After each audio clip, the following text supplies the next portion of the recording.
యెహెజ్కేలు గ్రంథము 40వ అధ్యాయము. మనము చెరలోనికి వచ్చిన 25వ సంవత్సరము మొదటి నెల 10వ దినమున, అనగా పట్టణము కొల్లపోయిన 14వ సంవత్సరమున, ఆ దినముననే యెహోవా హస్తము నా మీదికి రాగా, ఆయన నన్ను పట్టణమునకు తోడుకొనిపోయెను. దేవుని దర్శనవశుడనైన నన్ను ఇశ్రాయేలీయుల దేశములోనికి తోడుకొని వచ్చి మిగుల ఉన్నతమైన పర్వతము మీద ఉంచెను. దానిపైన దక్షిణపు తట్టున పట్టణము వంటిదొకటి నాకగుపడెను. అక్కడికి ఆయన నన్ను తోడుకొని రాగా ఒక మనుష్యుడుండెను. ఆయన మెరయుచున్న ఇత్తడి వలె కనబడెను. దారమును కొలకర్రయు చేతపట్టుకొని ద్వారములో ఆయన నిలువబడి ఉండెను. ఆ మనుష్యుడు నాతో ఇట్లనెను, నరపుత్రుడా, నేను నీకు చూపుచున్న వాటినన్నిటినీ కన్నులారా చూచి చెవులారా విని మనస్సులో ఉంచుకొనుము. నేను వాటిని నీకు చూపుటకై నీవిచ్చటికి తేబడితివి. నీకు కనబడు వాటినన్నిటినీ ఇశ్రాయేలీయులకు తెలియజేయుము. నేను చూడగా నలుదిశల మందిరము చుట్టూ ప్రాకారముండెను. మరియు ఆ మనుష్యుని చేతిలో 6 మూరల కొలకర్రయుండెను. ప్రతి మూర మూరెడు బెత్తెడు నిడివిగలది. ఆయన ఆ కట్టడమును కొలువగా దాని వెడల్పును దాని ఎత్తును 1.5 తేలెను. అతడు తూర్పు తట్టుననున్న గుమ్మమునకు వచ్చి దాని సోపానముల మీదికెక్కి గుమ్మపు గడపను కొలువగా దాని వెడల్పు, అనగా మొదటి గడప వెడల్పు 1.5 తేలెను. మరియు కావలి గది నిడివియు వెడల్పును 1.5. కావలి గదులకు మధ్య 5 మూరల ఎడముండెను. గుమ్మము యొక్క ద్వారపు ప్రక్కకును మందిరమునకు 1.5 ఎడము. గుమ్మపు ద్వారమునకును మందిరమునకును మధ్య కొలువగా 1.5 తేలెను. గుమ్మపు ద్వారము కొలువగా అది 8 మూరలై ఉండెను. దాని స్తంభములు 2 మూరలు. అవి గుమ్మపు ద్వారము మందిరపు దిక్కుగా చూచుచుండెను. తూర్పు గుమ్మపు ద్వారము యొక్క కావలి గదులు ఇటు 3 అటు 3 ఉండెను. 3 గదులకు కొలత యొక్కటే. మరియు 2 ప్రక్కలనున్న స్తంభములకు కొలత ఒకటే. ఆయా గుమ్మముల వాకిండ్లు కొలువగా వాటి వెడల్పు 10 మూరలును నిడివి 13 మూరలును తేలెను. కావలి గదుల ముందర మూరెడు ఎత్తుగల గోడ ఇరుప్రక్కల నుండెను. ఆ ప్రక్కను ఈ ప్రక్కను మూరెడు ఎత్తుగల గోడయుండెను. గదులైతే ఇరుప్రక్కలను 6 మూరల ఎత్తుగలవి. ఒక గది కప్పు నుండి 2వ దాని కప్పు వరకు గుమ్మమును కొలవగా 25 మూరల వెడల్పు తేలెను. 2 వాకిండ్ల మధ్య గోడను అదే కొలత. 60 మూరలు ఎడముగా ఒక్కొక్క స్తంభము నిలువబెట్టబడెను. గుమ్మము చుట్టూనున్న ఆవరణము స్తంభముల వరకు వ్యాపించెను. బయటి గుమ్మమునొద్ద నుండి లోపటి గుమ్మపు ద్వారము వరకు 50 మూరలు. కావలి గదులకును గుమ్మములకు లోపల వాటికి మధ్యగా చుట్టూనున్న గోడలకును ప్రక్క గదులకును కమ్ములు పెట్టబడిన కిటికీలుండెను. గోడలోని స్తంభములకును కిటికీలుండెను. ప్రతి స్తంభము మీదను ఖర్జూరపు చెట్లు రూపింపబడి ఉండెను. అతడు బయటి ఆవరణములోనికి నన్ను తీసుకొని రాగా అచ్చట గదులును చప్టాయు కనబడెను.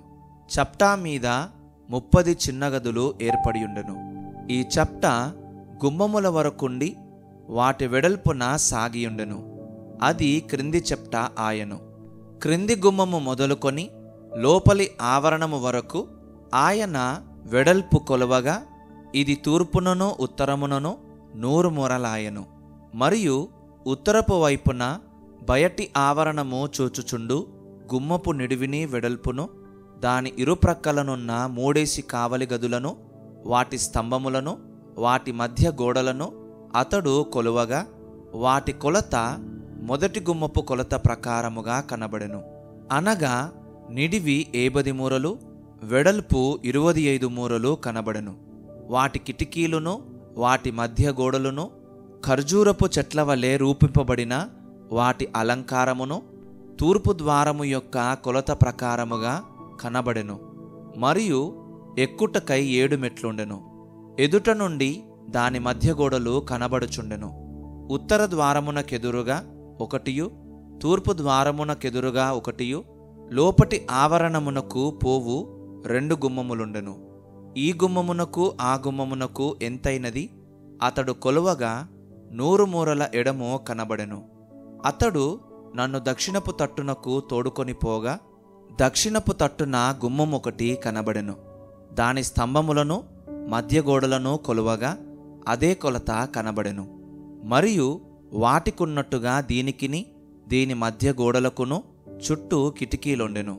దాని నిడివి 70 మూరలు, దాని వెడల్పు 25 మూరలు.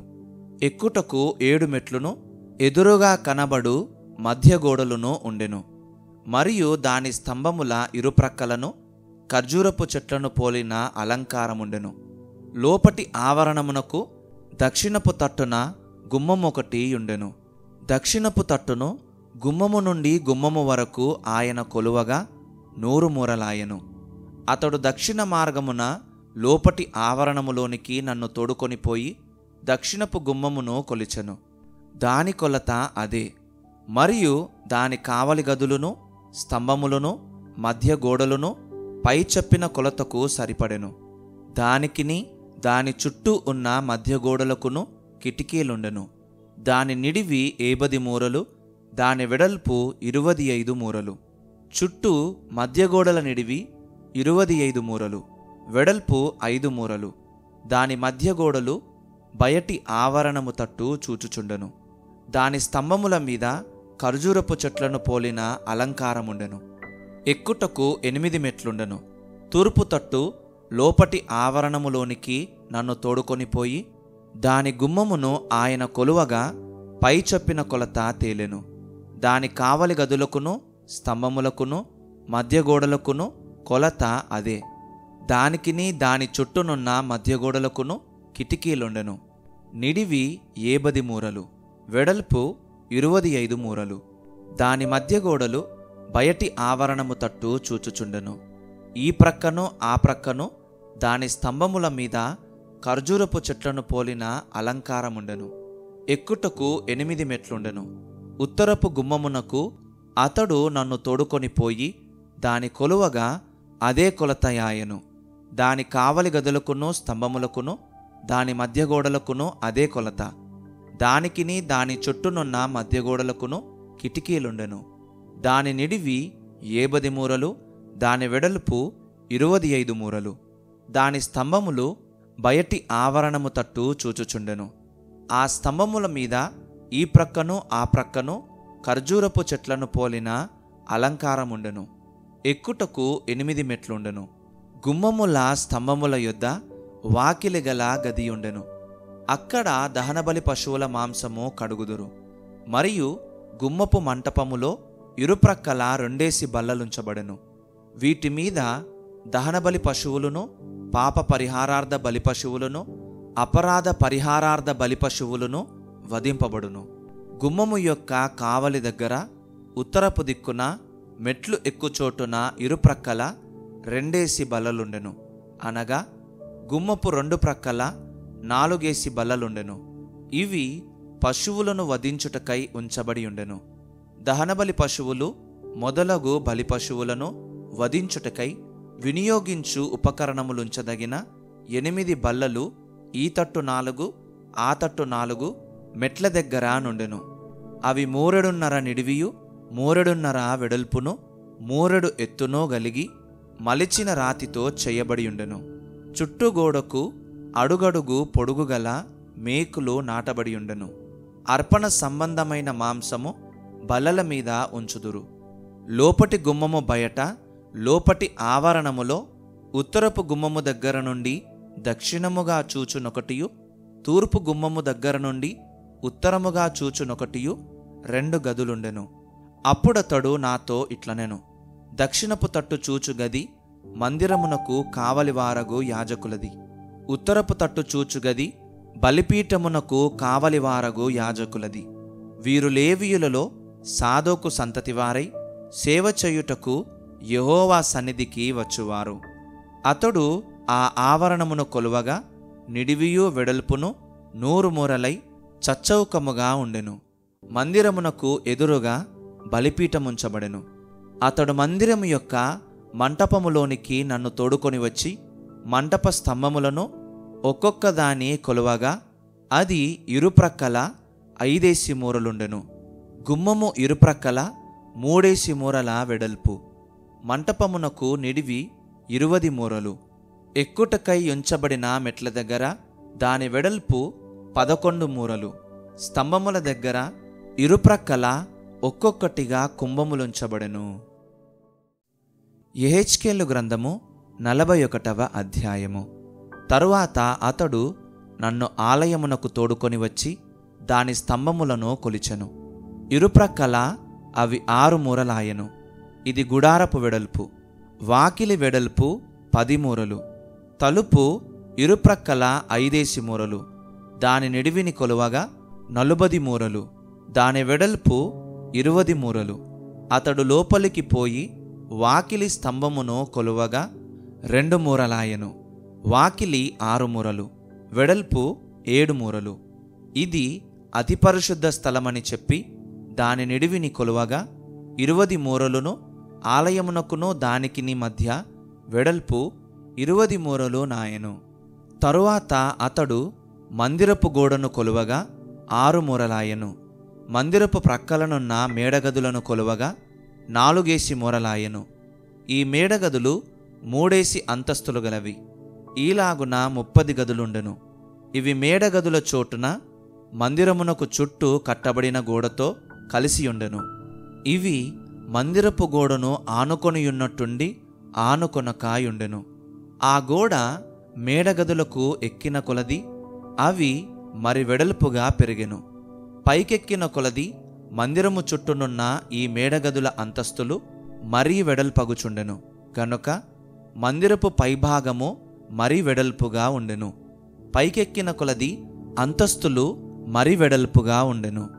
మరియు నేను చూడగా మందిరము చుట్టూనున్న నేలకట్టు ఎత్తుగా కనబడెను.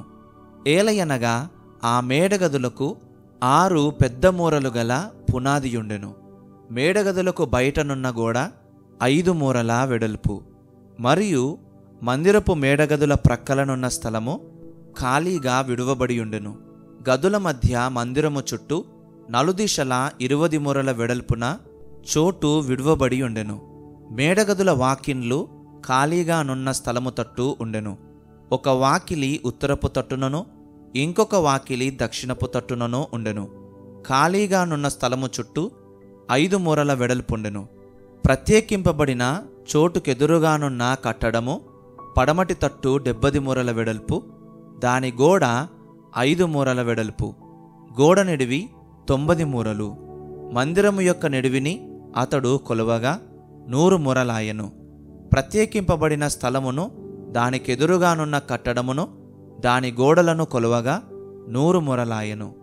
మరియు తూర్పు తట్టు మందిరపు నిడివిని, ప్రత్యేకింపబడిన స్థలమును కొలువగా 100 మూరలాయెను. ఈలాగున మందిరపు వెనుకటి భాగమున ప్రత్యేకింపబడిన స్థలమునకెదురుగానున్న కట్టడమును, దాని ఇరుప్రక్కలనున్న వసారాలను కొలువగా 100 మూరలాయెను. మరియు గర్భాలయమును, ఆవరణపు మంటపములను, గడపలను, కమ్ములు గల కిటికీలను, ఎదుటి 3 అంతస్తుల చుట్టూనున్న వసారాలను ఆయన కొలిచెను. కిటికీలు మరుగు చేయబడెను. గడపలకెదురుగా నేల నుండి కిటికీల వరకు బల్ల కూర్పుండెను. వాకిన్లకు పైగా మందిరమునకు బయటను లోపలను ఉన్న గోడ అంతయు, లోగోడయు వెలిగోడయు చుట్టుగోడయు కొలత ప్రకారము కట్టబడి ఉండెను. కెరూబులును ఖర్జూరపు చెట్లును ఉండెను. దానికి 2 కెరూబుల సందున ఖర్జూరపు చెట్టు ఒకటి ఉండెను. ఒక్కొక్క కెరూబునకు 2 ముఖములుండెను.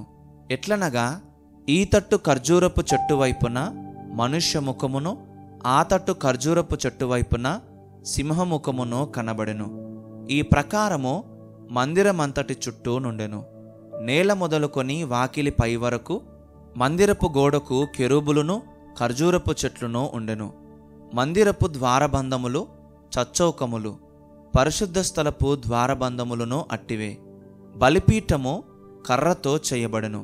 దాని ఎత్తు 3 మూరలు, నిడివి 2 మూరలు. దాని పీఠమును మూలలును ప్రక్కలను మ్రానితో చేయబడినవి. ఇది యెహోవా సముఖమందుండు బల్ల అని అతడు నాతో చెప్పెను. మందిరమునకును పరిశుద్ధ స్థలమునకును 2 వాకిన్లుండెను. ఒక్కొక్క వాకిలి 2 మడత రెక్కలు గలది.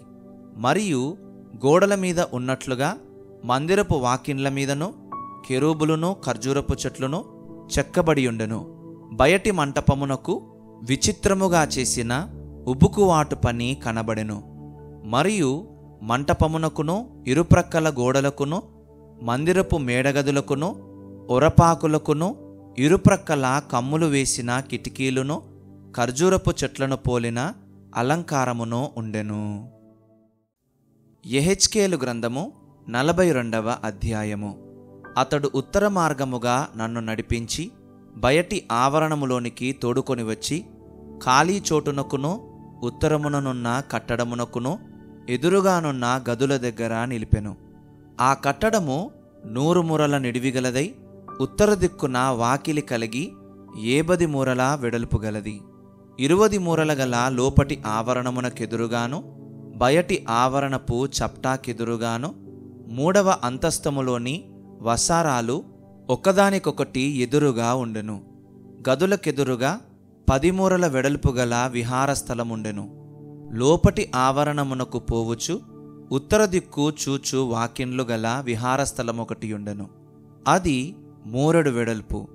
వాకిన్లకు వసారాలుండుట వలన పైగదులు ఎత్తు తక్కువగాను మధ్యగదులు ఇరుకుగా నుండి కురచవాయెను. 3వ అంతస్తులో ఉండినవి ఆవరణములకున్న వాటి వంటి స్తంభములు వాటికి లేవు గనక అవి క్రింది గదుల కంటెను మధ్యగదుల కంటెను చిన్నవిగా కట్టబడియుండెను. మరియు గదుల వరుసను బట్టి బయటి ఆవరణము తట్టు గదులకెదురుగా 80 మూరల నిడివిగల యొక్క గోడ కట్టబడియుండెను. బయటి ఆవరణములోనున్న గదుల నిడివి 80 మూరలు గాని మందిరపు ముందటి ఆవరణము 100 మూరల నిడివిగలదై ఉండెను. ఈ గదులు గోడ క్రింద నుండి లేచినట్టుగా కనబడెను.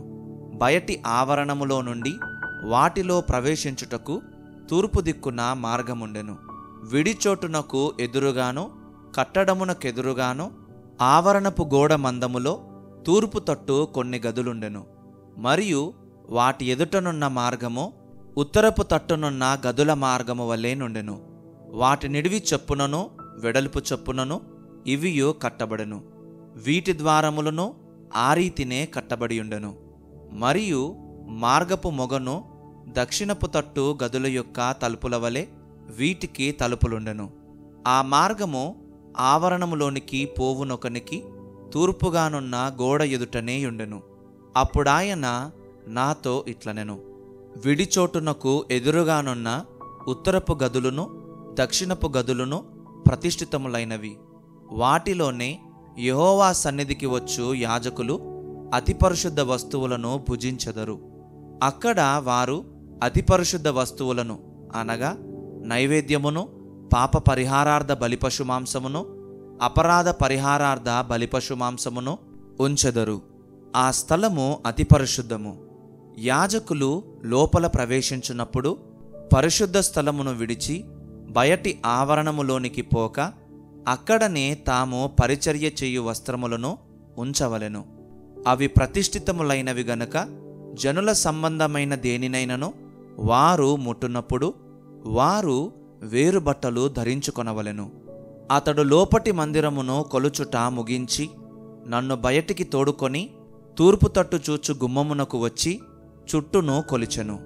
తూర్పు దిశను చుట్టూను కొలకర్రతో కొలవగా 500 బారలాయెను. ఉత్తర దిశను చుట్టూను కొలకర్రతో కొలువగా 500 బారలును, దక్షిణ దిశను కొలకర్రతో కొలువగా 500 బారలును, పశ్చిమ దిశను తిరిగి కొలకర్రతో కొలువగా 500 బారలును తేలెను. 4 తట్లు అతడు కొలిచెను. ప్రతిష్ఠితమైన స్థలమును ప్రతిష్ఠితము కాని స్థలము నుండి ప్రత్యేకపరచుటకై దాని చుట్టూ నలుదిశలా 500 బారలు గల చచ్చౌకపు గోడ కట్టబడి ఉండెను.